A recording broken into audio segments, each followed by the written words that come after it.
स्वच्छ चांदनी बिछी हुई है अवनी और अंबर तल में। मतलब कि अवनी माने पृथ्वी और अंबर माने आकाश।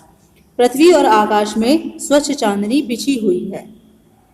पुलक प्रकट करती है धरती हरित तृणों की नोकों से, मानो झीम रहे हैं तरु भी मंद पवन के झोंकों से। हरी हरी घास के हरित तृणों की नोकों से हरी हरी घास की नोकें ऐसी लगती हैं मानो वे पृथ्वी के सुख से रोमांचित हो रही हैं। वहाँ के सभी वृक्ष मंद पवन के झोंकों से मानो झीम रहे हैं तरु भी, तरु माने वृक्ष, मंद पवन के झोंकों से। और वहाँ के सभी जो वृक्ष हैं वो मंद मंद वायु के झोंकों से ऐसे प्रतीत होते जैसे कि वो भी झूम रहे हों। नंबर 2, पंचवटी की छाया में है सुंदर पर्ण कुटीर बना, उसके सम्मुख स्वच्छ शिला पर धीर वीर निर्भीक मना। जाग रहा है कौन धनुर्धर जबकि भुवन भर सोता है। तो पंचवटी की छाया में है सुंदर पर्ण कुटीर बना।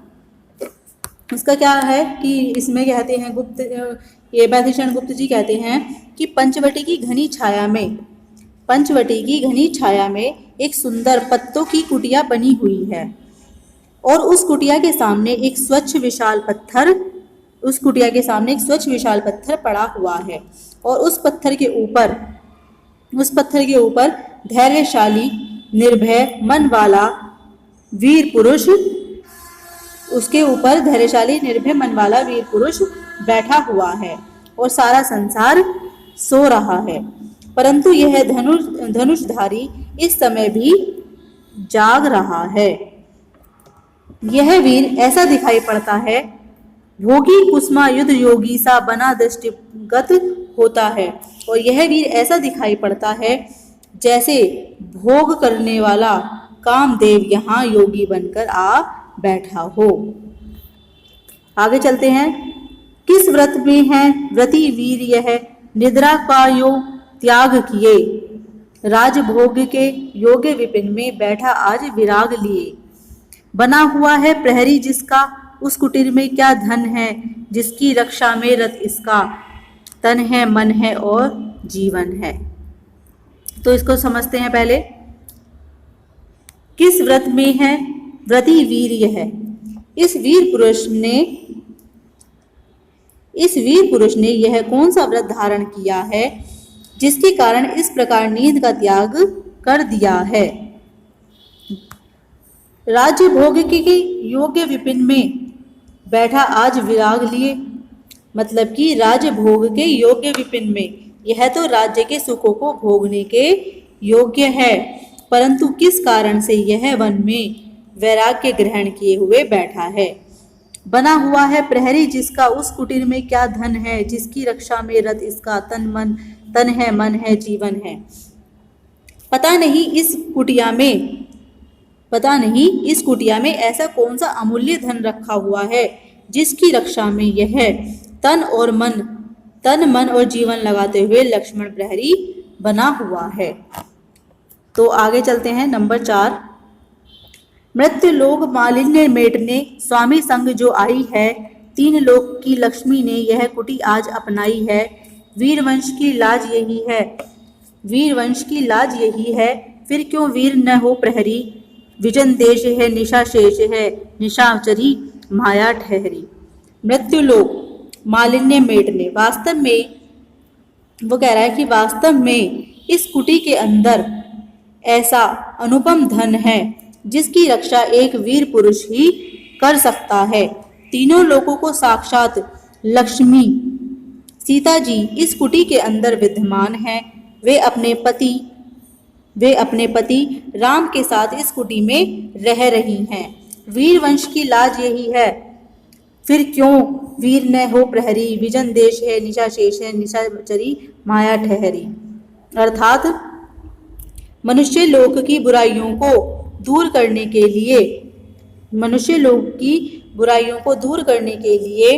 वे अपने पति राम के साथ आई हैं। इसलिए इस कुटी में तीनों लोगों की लक्ष्मी सीता मतलब लक्ष्मी स्वरूप सीता जी विराजमान हैं। वे वीरों के वंश की प्रतिष्ठा हैं। रघुवंश वीरों की वंश है, उनकी रक्षा से ही रघुवंश की प्रतिष्ठा हो सकती है। यदि सीता जी की प्रतिष्ठा में कोई आँच आती है तो रघुकुल की प्रतिष्ठा में धब्बा लगता है। इसलिए लक्ष्मण जैसे प्रहरी को यहाँ नियुक्त किया गया है।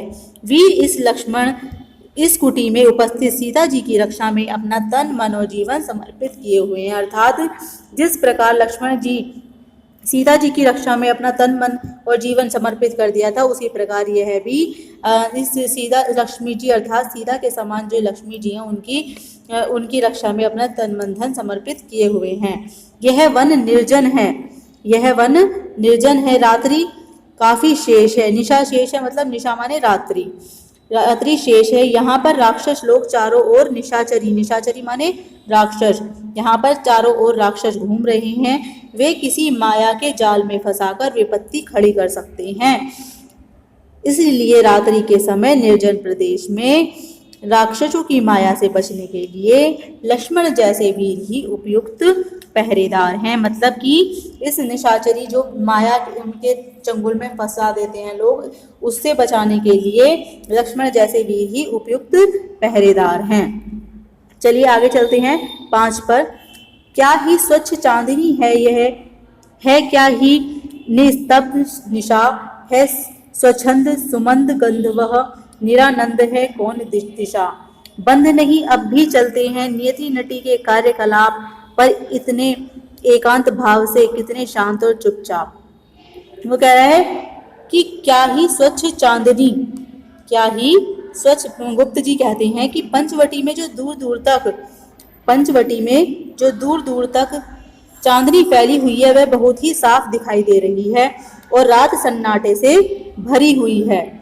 कोई शब्द नहीं हो रहा है, वायु स्वच्छंद गति से और अपनी स्वतंत्र चाल से मंद मंद बह रही है।